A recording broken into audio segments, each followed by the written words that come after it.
Well, good afternoon. Welcome to this 10 Weather Impact Show. I'm meteorologist Chris Tomer. We've got a beautiful day underway here across central Ohio, actually back to back, considering how nice it was yesterday. Temperatures are warm out there. We're approaching 70 degrees at this point.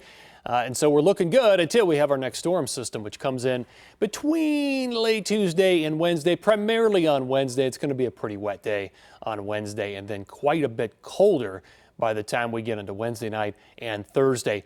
All right, let's jump into the forecast. Here's what I'm looking at as far as headlines and bullet points here. So rain and storms, I think we'll see a combination of both by the time we get into, wow, tall right there, into Wednesday.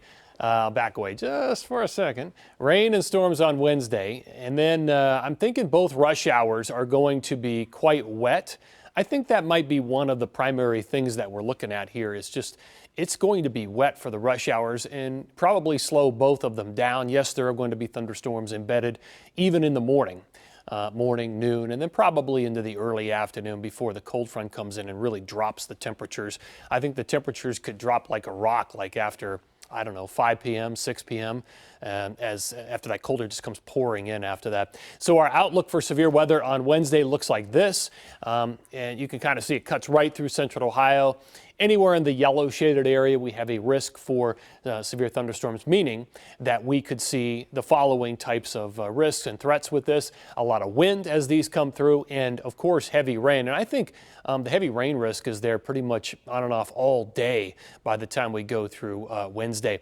Looking outside right now, it's a beautiful day. A lot of sunshine and temperatures, again, kind of headed towards that 60 mark. This is our sky view. You're looking out there, just tons of sun. Scioto Audubon camera there. Nice day to be out if you can at the park, and sunny skies across all of Columbus right now. Temperature 65 degrees, and the winds are breezy. They're going like 15, 20 miles an hour. You probably feel that if you're out on the roads or at any of the parks out of the south right now. So it's bringing in warm air, and we're currently at 65 at John Glenn, 67 down in Jackson. So obviously warmer there in the southern counties and up towards Mansfield and Richland County up there in the middle 60s. So nothing on radar. We're clear. It's going to be a dry afternoon and dry evening rush hour. Nothing moving in, but then there are two features that will combine to produce this weather on Wednesday. One is a cold front that will come out of the northern tier, and that's primarily where the storm track is right now. It's affecting a lot of BC, Alberta, and the northern tier of states.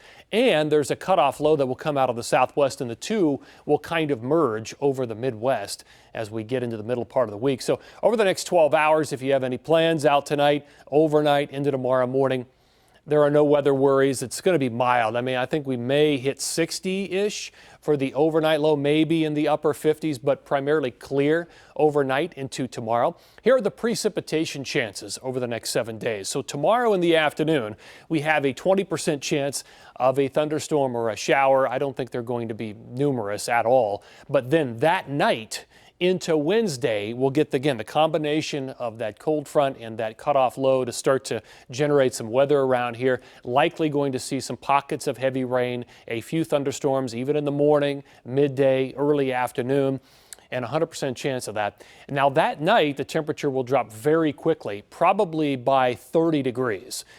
So we'll likely be in the 30s by the time we get into Thursday morning. The precip may actually end as a few flakes of snow late on Wednesday. And then on Friday, a couple of rain or snow showers coming through as a clipper kind of goes to the north of Ohio, right through the Great Lakes. So that's on Friday. Saturday looks dry, and then on Sunday, especially in the afternoon and evening hours, we might see a few rain showers or even snow showers on Sunday. So here's how it all plays out. This is our hour by hour, or the forecast radar, and there's nothing on it through the course of today. So we'll jump into Tuesday. This is Tuesday at 5 o'clock in the morning. It's still dry for the morning rush. A couple of clouds starting to build in. Then in the afternoon, you see those little areas of green, couple of thunderstorms potentially. They're very small.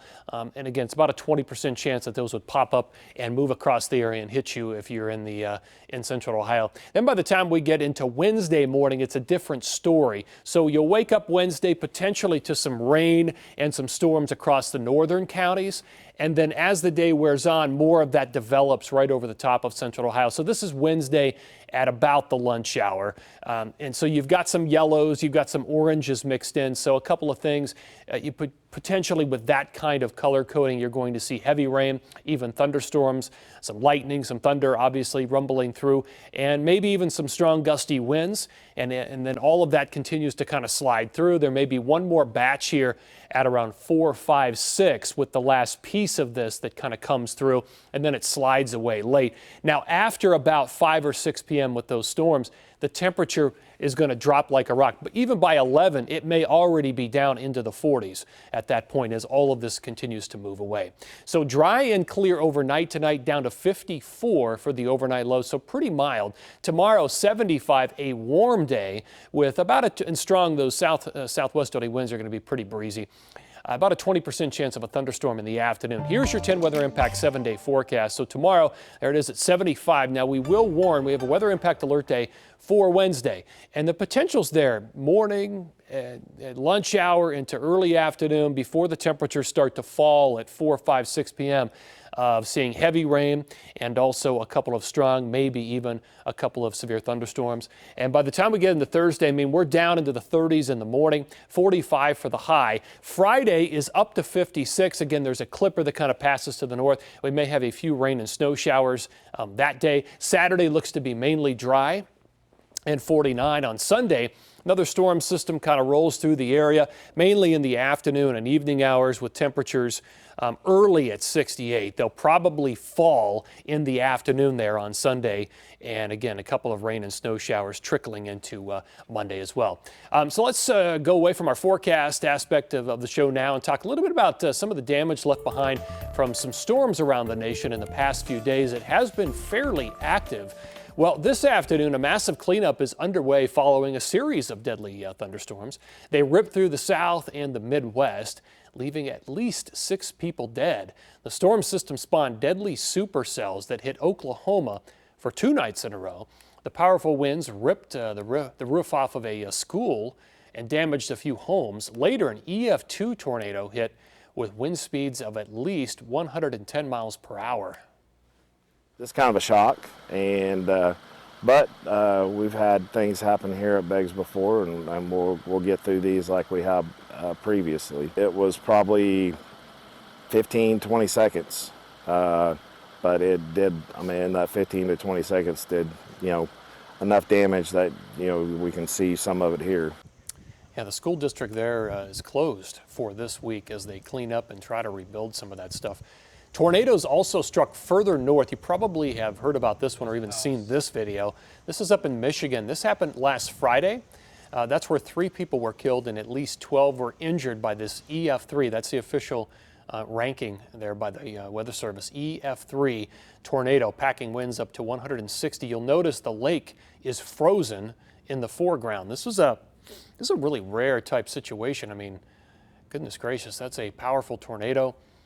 In the midst of everything else that was going on. That was caught people by surprise. This was just 1 or 2 of the tornadoes reported to have hit Union City there in the 3 Rivers in Michigan. That's the EF3 storm that went through the Union City area. So this is another piece of viewer video, this time from 3 Rivers, as people are taking cover inside a Cricket wireless store. In the video, people are heard urging others to shut the doors as the tornado approaches with winds and debris outside. With more on the impact and the damage left behind by these storms in Michigan, we now turn to Colin Ruse, who filed this report from Union City. Is that a tornado? There goes a house. Twisted branches, overturned cars, and belongings scattered all along Union Lake. This is what remained at the site where Friday's tornado began, and where Branch County leaders gave an update on what is now a recovery effort.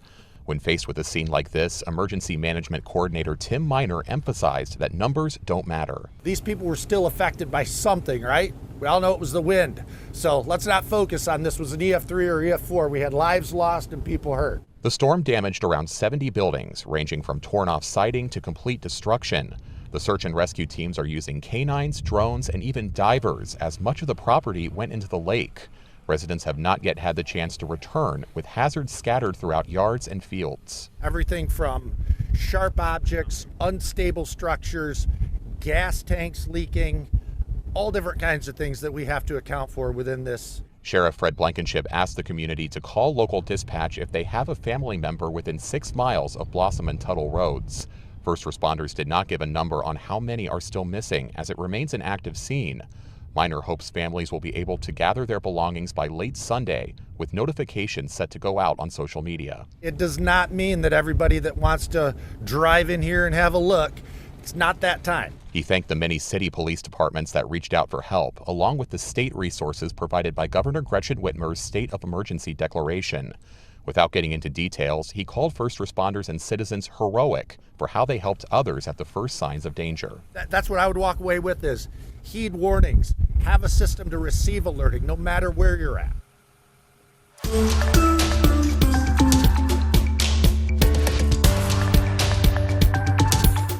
Now to some news about our environment. A new study by the Potsdam Institute for the Climate Impact Research shows that global warming has accelerated significantly since 2015. Over the past 10 years, the estimated warming rate has been around 0.35 degrees Celsius per decade, compared with just under 0.2 per decade of the average from 1970 to 2015. This recent rate is higher than any previous decade since the beginning of instrumental records in 1880. Warming preceding faster is not unexpected by some climate models, but it is a cause of concern and shows how insufficient the efforts to slow and eventually stop global warming under the Paris Climate Accord have been so far. The study shows that at the present rate, the Earth will exceed the 1.5 degrees Celsius limit of the Paris Climate Accord by 2030. The study does not investigate the specific causes of the observed acceleration. So in sticking with climate, this winter was one of the warmest on record in the U.S. I'm not surprised. The two preliminary data sets show that the lower 48 states saw its second warmest winter on record, second warmest. While the frigid temperatures and heavy snow hit some Midwestern and Eastern states, it was not enough to offset the overall record heat. For example, Denver even had more 60-degree days during the winter months than Myrtle Beach, South Carolina. In fact, half of the winter in Denver has had 60s and even 70s. That's just crazy talk. Many areas now face a potentially dire summer and drought and wildfire risk. Switching now to unusual climate story, this time out of Iran. While global climates are obviously not something we typically cover on the Weather Impact Show, military action in the region has led to reports from Tehran, where the city has experienced rainfall that appears to be black and saturated with oil. CNN is reporting from inside the country with permission from the Iranian government. This is what Tehran is waking up to this morning. The sky above the city is covered in very thick black clouds. You can see that everywhere. That's the west of the city over there, and this is the north of the city. Normally, if you look to that direction, you could actually see the Alborz Mountains, but now all of that is also covered in clouds.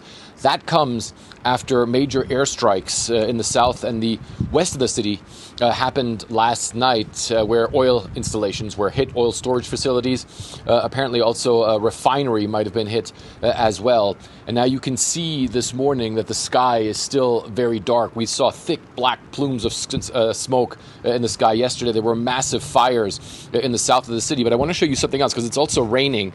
But you can see that the rain water is actually black, also saturated, it appears, with oil.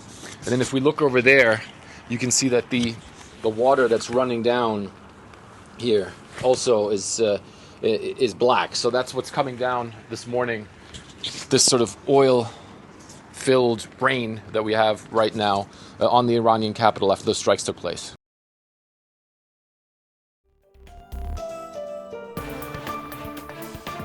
Meteorologist Meredith Garofalo. This afternoon, we're taking a look at a growing industry, bringing more jobs to Central Ohio. The region is quickly becoming a hub for aerospace innovation. Meredith shows us how that growth is attracting top talent to the Buckeye State. Ohio has always been a meaningful place for Cindy Gettig. So my mom and dad both grew up in the Ohio area. And we would spend summers coming to Ohio to see grandparents, aunts, and uncles. But her life took her across the country to Colorado and Texas for years before the perfect opportunity brought her back to the Buckeye State. The opportunities for industries in Ohio is fantastic. You can find wonderful careers, but also you do have this balance of a great Midwestern life, of being able to get out into the parks, and you don't have the same crowds that you would in larger cities. Gettig is not alone. She is one of numerous professionals that came to Ohio for nearly 5,000 aerospace jobs available, as 2025 was a significant year for growth with companies in the aerospace and defense industries.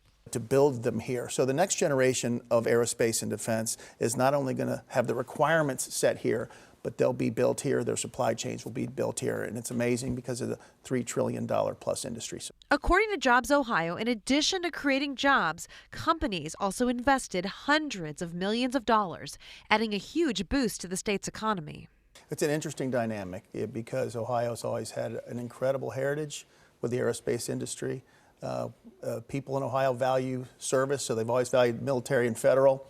And dating back to the Wright brothers, we've had a very strong role, leading role in advanced aerospace and defense. So it's an exciting time. Attracting major game players, including Sierra Nevada, Anduril, Joby Aviation, Voyager Technologies, and Airbus, all choosing to put roots down and focus on cities in Ohio instead of across the rest of the country. There's a durability. We're in the beginning of a 30-year project here at Arsenal One, and we knew that we needed a community that was going to build for the long term. Ohio's been investing in workforce and infrastructure for the past decade that we're able to immediately fall in on and run fast with. And it does not just stop at building the current workforce. With programs like the Vista Science Park anchored at Ohio State University, the momentum is paving the way for generations to come.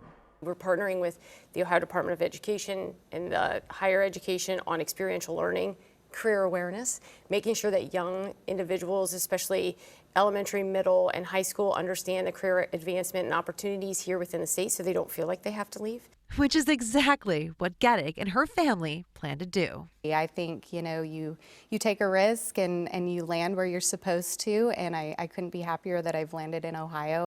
In Columbus, Meredith Garfalo, 10 TV News. Thanks, Meredith. It's a cool story. Finally today, let's check out some new video into us here at 10 TV. Believe it or not, the first actual major snowfall of the winter season occurred Friday morning in Denver, and this is where I used to live for a long time. It was like it's been basically the year without a winter out there across a lot of the West. They've been dealing with a drought out there and has continued through much of the winter as well. 8.5 inches of snow was recorded at Denver International Airport on Friday.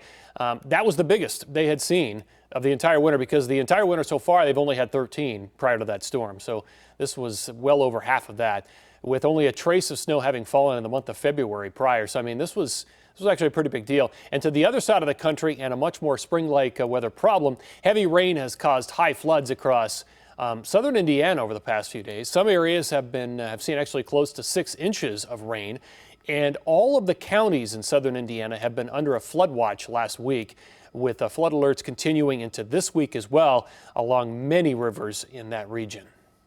All right, well, that's going to do it for this 10 Weather Impact Show. I appreciate you tuning in here this afternoon, and I'll be here through this evening, keeping an eye on the Wednesday situation with the heavy rain and the thunderstorm potential to kind of hone things in, fine-tune things. So hope you'll stay with us all the way through tonight.